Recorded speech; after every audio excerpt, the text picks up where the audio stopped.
Perfect herbal and oil సమర్పించు ధర్మ సందేహాలు. నమస్కారం. ధర్మో రక్షతి రక్షితః. ధర్మాన్ని రక్షిస్తే ధర్మం మనల్ని రక్షిస్తుంది. ధర్మ సందేహాలు ప్రత్యేక కార్యక్రమానికి సాదర స్వాగతం. నిత్యం మనం ఎన్నో రకాల ధర్మాల్ని ఆచరిస్తూ ఉంటాం, మరెన్నో పర్వదినాల్ని జరుపుకుంటూ ఉంటాం. ప్రతి పండుగలో పర్వదినాల్లో ఓ విశేషమైన పరమార్థం దాగి ఉంటుంది.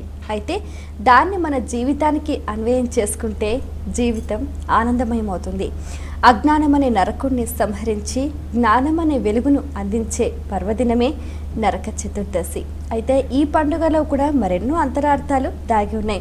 వాటికి సంబంధించి ప్రేక్షకులు ఉత్తరాల ద్వారా, ఈమెయిల్స్ ద్వారా మన ఈ కార్యక్రమానికి ఎంతో శ్రద్ధగా రాసి పంపించారు. వాటన్నిటికీ శాస్త్రీయ సమాధానాలు అందించడానికి మన ముందున్నారు ప్రముఖ ఆధ్యాత్మిక యాత్రికులు డాక్టర్ కాకునూరి సూర్యనారాయణ మూర్తి గారు. వారితో మాట్లాడి మరిన్ని విషయాలు వారి మాటలో తెలుసుకుందాం.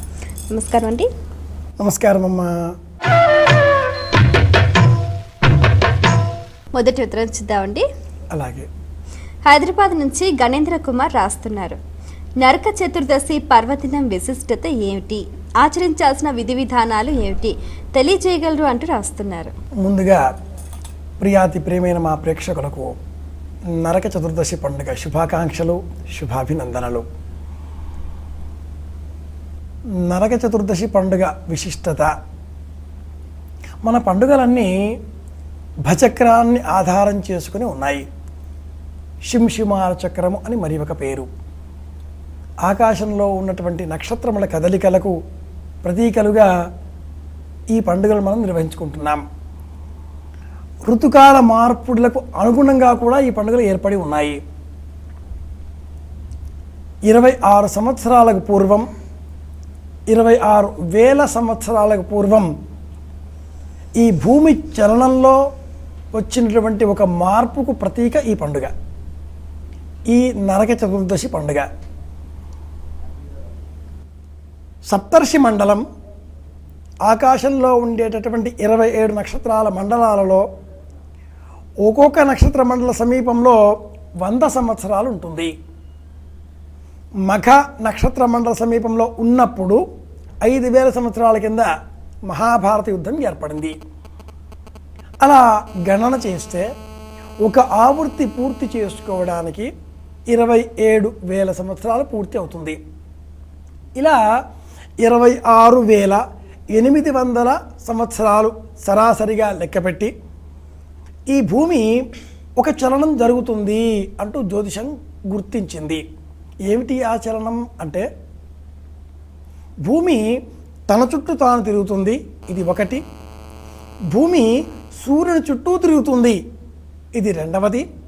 ఇలా తన చుట్టూ తాను తిరుగుతూ ఉన్నప్పుడు బొంగరం తిరిగినట్లుగా తిరిగి తిరిగి తిరిగి తిరిగి తిరిగి తిరిగి కొంతసేపు అయిన తర్వాత ఆ ప్రారంభపు కదలి కొంచెం జరిగి మళ్ళీ తిరుగుతూ ఉంటుంది. మనం బొంగరాన్ని బాగా గమనిస్తే తెలుసుకోవచ్చు. ఇలా ఆ తిరిగే భూగోళము 26,800 సంవత్సరాలకు ఇక్కడ ఉండేది కాస్త ఇక్కడ జరుగుతుంది. 1 డిగ్రీ అంటారు దాన్ని. ఇవి 71 అయితే ఒక మన్వంతరం, పెద్ద లెక్కలే ఉన్నాయి దీని వెనుక. ఇలా భూమికి 3వ కదలిక కూడా ఉంది. దానికి ప్రతీక ఈ నరక చతుర్దశి అయనాంశ కథ. ఇది ఒకప్పుడు ఈ భూమికి తూర్పు దిశను నిర్దేశించేటువంటి స్థలం ప్రాక్ జ్యోతిషపురం. జ్యోతిష్సులు అంటే కాంతి అని అర్థం. దానికి భూమి కుమారుడు నరకుడు యాజమాన్యాన్ని కలిగి ఉన్నాడు. భూదేవి స్వరూపమైనటువంటి సత్యభామాదేవిని వెంటబెట్టుకొని, కన్యారాశికి ప్రతీకగా ఆ సత్యభామను వెంటబెట్టుకొని, సింహరాశి స్వరూపమైనటువంటి స్వయం కృష్ణ పరమాత్ముడు, మేషరాశికి అధిష్టాత అయినటువంటి నరకుడు కుజుడు, మేషరాశికి యాజమాన్యం నరకుడు, అతడి నుంచి మిగతా నక్షత్రాలన్నింటికీ కూడా 16,000 నక్షత్రాలకన్నింటికీ కూడా కన్యా నక్షత్రాలకు, కన్యా గణాలకు స్వేచ్ఛ విడుదల కలిగించడం ఈ నరక చతుర్దశి పండుగలో ఉండే అంతరార్థం. ఈ రోజుల్లో సూర్యాస్తమయం ఇలా మేషరాశిలో అవుతుంది. సూర్యోదయం కన్య నుంచి హస్తలోని ప్రవేశించాడు కాబట్టి తులరాశిలో సూర్యోదయం సంభవిస్తుంది. ఇలా అయనాంశ ప్రమాణానికి ప్రతీక నరకుడు, కృష్ణుడు, సత్యభామ అనే పౌరాణిక కథనం, హరివంశ కథ. వాస్తవికంగా చూస్తే వియన్ మండలానికి ప్రతీక. ఇది అయనాంశ కదలికలకు ప్రతీకగా ఉండే కథ. ఇది ఇందులో ఉండే పరమార్థం. మరి ఉత్తరం చూద్దామండి. లాల్ దర్వాజా నుంచి రాఘవ రాస్తున్నారు. నరక చతుర్దశి నాడు తెల్లవారుజాము స్నానంలో ఉన్న అంతరార్థం ఏమిటి తెలియచేయగలరు అంటూ రాస్తున్నారు. ఈ దేహంలో పరమాత్ముడున్నాడు, కృష్ణుడు. ఈ దేహము సత్యభావకు ప్రతీక, ప్రకృతి స్థూలమైనది. ఇది శరీరము, పరమాత్ముడు. ఈ శరీరాన్ని ఆశ్రయించి పరమాత్మ భావనకు మాయను ప్రచ్ఛాదనగా చేసి అనేక దుర్గుణములు ఆశ్రయించి ఉంటాయి. ఆ దుర్గుణముల సమాహారమే నరకుడు. నరకము అన్న పదం మనం విన్నాంగా. ఏమిటి నరకం? స్వర్గం కానిది. పాపులు ఉంటారు, దుర్మార్గాలు చేసిన వాళ్ళు ఉంటారు, అది నరకలోకము. మరి వీడెవడు? నరకుడు. ప్రాప్నోతి నరక. ఎవడైతే దుర్మార్గ భావజాలానికి లోనవుతాడో అలాంటి వాడు నరకంలో ఉంటాడు. కనుక ఆ నరకాన్ని నుంచి మనం విముక్తి పొందాలి అంటే ఈ రోజులో మనం సూర్యోదయానికంటే పూర్వమే స్నానం చేయాలి. ఈ స్నానం కూడా శరీర శుద్ధ్యర్థం, అంతఃశుద్ధ్యర్థం. పరమాత్ముడికి, భూదేవికి లేదా భౌతికంగా ఉండే శరీరానికి రెండింటికి కూడా పవిత్రత ఆపాదింపబడే విధంగా స్నానం చేయాలి. ఈ స్నానంలో మామిడి, మర్రి, అత్తి, జువ్వి, మరి ఒక చెట్టు, ఈ ఐదింటిని ఆ పత్రములను వేసి స్నానం చెయ్యాలి అంటుంది శాస్త్రం.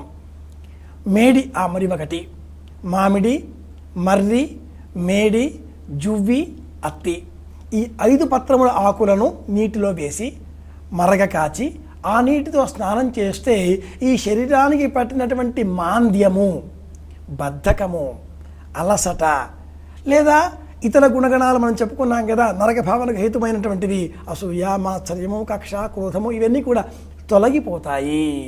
ఇది భావన. లేదా భౌతికంగా చూస్తే పగటి కాలం తక్కువ, రాత్రిళ్ళు కాలం ఎక్కువ కనుక శరీరానికి అనేకములైనటువంటి చర్మగత సంబంధిత వ్యాధులు వచ్చి చేరుతాయి. అలాగే చర్మం పైన పొలుసులుగా తెల్లనివిగా ఏర్పడతాయి. వీటన్నింటి నుంచి కూడా పరిహారం తొలగించుకునే విధంగా ఈ కాలంలో తైలే లక్ష్మీర్జలే గంగా, నూనెలో లక్ష్మీదేవి ఉంటుంది. నువ్వుల నూనె శరీరం అంతా కూడా తైలాభ్యంగనం, నువ్వుల నూనె చేత మర్దన చేసుకొని ఊరికి అలదుకోవడం కాదండి. ఏదో ఒక చుక్క నెత్తికి పెట్టుకుంటారు, శిరస్సులో ఒక చుక్క ఇలా అద్దెద్దే అంటారు, ఒక చుక్క రాస్తారు. శరీరం అంతా బాగా మర్దన చెయ్యాలి, అదంతా శరీరంలోనికి ఇగ్గాలి.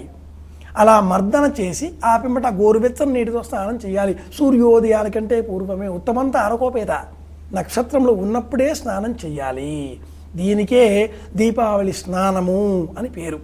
ఇలా తైలాభ్యంగనం చేస్తే శరీరానికి పట్టినటువంటి ఆది వ్యాధులు 2 కూడా తొలగిపోతాయి.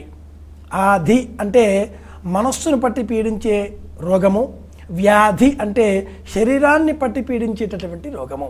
ఇవి 2 తొలగిపోవాలి అంటే అలా ఆకులు మామిడి, మేడి, మర్రి, జువ్వి, అత్తి, ఈ 5 దొరకవండి. మామిడి దొరుకుతుందిగా, మామిడి ఆకులనే వేసుకుని స్నానం చేద్దాం. దొరికితే మేడి, జువ్వి ప్రయత్నం చేద్దాం. యత్నే కృతే యది నసిద్ధ్యతి కోత్ర దోష, ప్రయత్నం అంటూ చెయ్యాలిగా. అత్తి అంటే ఒక విధమైన వృక్ష విశేషము మార్కెట్లో దొరుకుతుంది, ఈ రోజుల్లో అమ్ముతున్నారు కూడా. మేడి ఎలాంటిదో దాన్ని అత్తి అని అంటారు. ముట్టుకుంటే ముడుచుకుపోయే స్వభావం దాని ఆకులకు ఉంటుంది. టచ్ మీ నాట్ ట్రీ అని చెప్తూ ఉంటాం మనం. ఇలా ఈ 5 ఆకులను దొరికితే కొన్ని, మామిడి అయినా వేసి స్నానం చేద్దాం. ఇది ఈ నరక చతుర్దశి స్నాన విశేషం, ఇది విశిష్టత. Pain fit herbal and oil సమర్పించు ధర్మ సందేహాలు కార్యక్రమంలో ఇప్పుడు స్వల్ప విరామం.